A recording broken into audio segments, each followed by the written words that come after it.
fait, jusqu'à maintenant, on n'a rien résolu. On a continué à imposer un certain nombre de punitions à ce pays. En fait, on punit beaucoup plus la société que les dirigeants.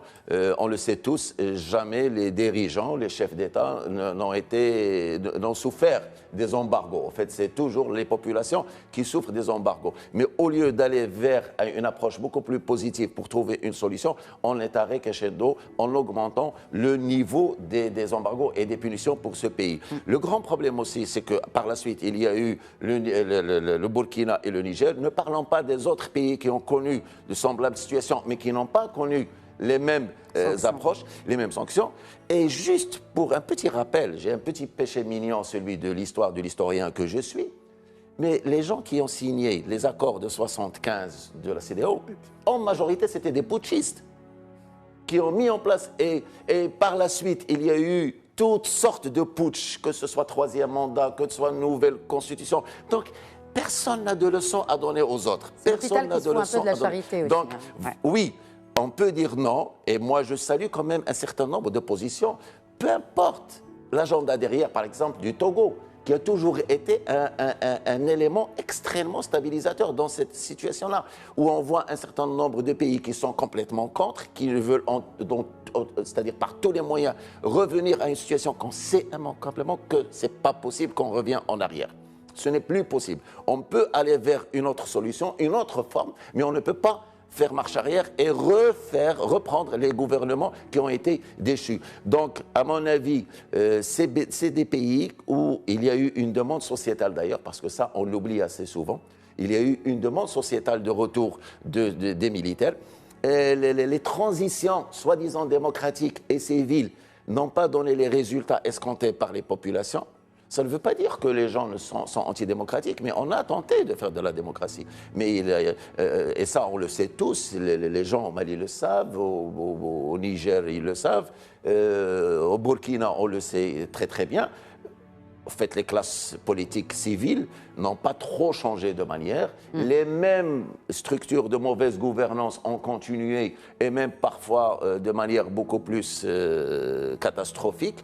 Et les pays n'ont pu bénéficier de ces mouvements démocratiques. Au fin de compte, on est aujourd'hui conscient que la démocratie, ce n'est pas seulement un jeu électoraliste qui va amener un civil au pouvoir. C'est beaucoup plus que ça. C'est ce qui n'a pas été réussi. Donc, peut-être ce n'est pas la meilleure solution, l'arrivée des militaires, ça c'est sûr et certain. Et je ne crois pas qu'une personne raisonnable va croire que les militaires vont réussir là où les civils ont échoué. Mais quand même, c'est une demande de changement sociétal qui est apparue, qui a été soutenue par la société.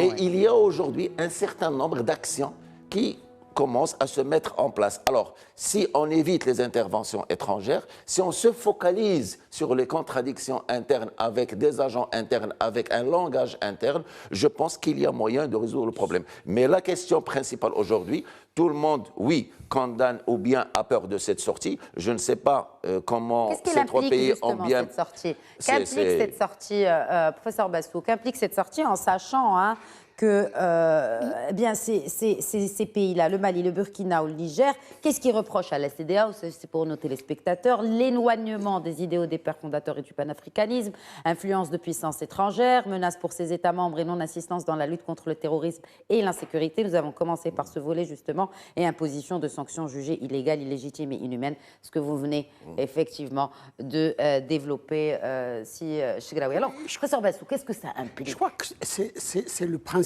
des intérêts et de l'utilité. Vous, CEDEAO, vous nous servez à quoi? Quel est le service que vous nous rendez? Quand nous avons été en crise contre le terrorisme, on dit que vous avez une force en attente, la force en attente, c'est-à-dire celle de l'Afrique de l'Ouest, je crois que c'est en Bayeux, elle est toujours en attente. Et quand on dit que cette force est en attente, ça veut dire qu'il est prêt à intervenir. Il attend d'intervenir. Or, il n'a jamais été prêt, il n'est jamais intervenu. Et contradiction. Dès qu'on a parlé de l'événement militaire au Niger, tout de suite, on se met sur le pied de guerre et on dit que c'est prêt, qu'on va entrer au Bénin, qu'on va se... Je ne comprends pas comment est-ce que cette force qui est prête à intervenir contre les militaires du Niger n'a pas été prête à intervenir contre les terroristes. Et c'est là le reproche. Il y a une contradiction dans ce fait. Donc, vous ne nous aidez pas, vous êtes utile à quoi? Et en plus, vous vous permettez de dire que vous nous sanctionnez. Vous ne faites que sanctionner, vous ne faites que punir, vous ne faites que stigmatiser. Donc, vous nous suspendez, ils sont suspendus. Tout à fait. Ils sont suspendus. Faites bien de le rappeler, oui. Être suspendu, être sous embargo, ne pas être aidé, mieux vaut sortir. Bon, c'est une situation de fait. Je crois que ça ne va rien changer, vous pensez, pour ces pays sur le... Ne serait-ce que, par exemple, sur le volet sécuritaire, mais aussi socio-économique.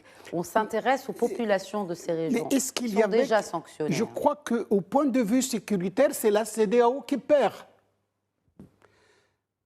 Parce que combattre le phénomène de l'extrémisme, de la violence, de l'extrémisme violent, pour combattre ce phénomène, la guerre ne peut être que préemptive. Je m'explique. Vous ne pouvez pas attendre que cela arrive dans vos frontières, que cela entre chez vous. Je parle du Bénin, du Togo, du Ghana, du Sénégal, de la Côte d'Ivoire. Vous ne pouvez pas attendre que ça entre chez vous pour combattre. L'intelligence aurait voulu d'aller combattre ce phénomène là où il est, avant qu'il ne puisse arriver, avant qu'il ne puisse même venir. Et donc le lieu où l'on doit combattre, c'est au Mali, c'est au Burkina, c'est au Niger. Or, maintenant, je crois que ces pays n'ont plus la possibilité d'aller combattre là-bas. Et je crois que ce sont plus les pays de la CEDEAO qui perdent de point de vue sécurité. Parce que le Sahel constitue un verrou. Si ce verrou, enfin, c'est les limites de ce verrou sautent, je crois que les pays côtiers sont en danger. L'Afrique de l'Ouest. L'Afrique de l'Ouest. Ils sont en danger.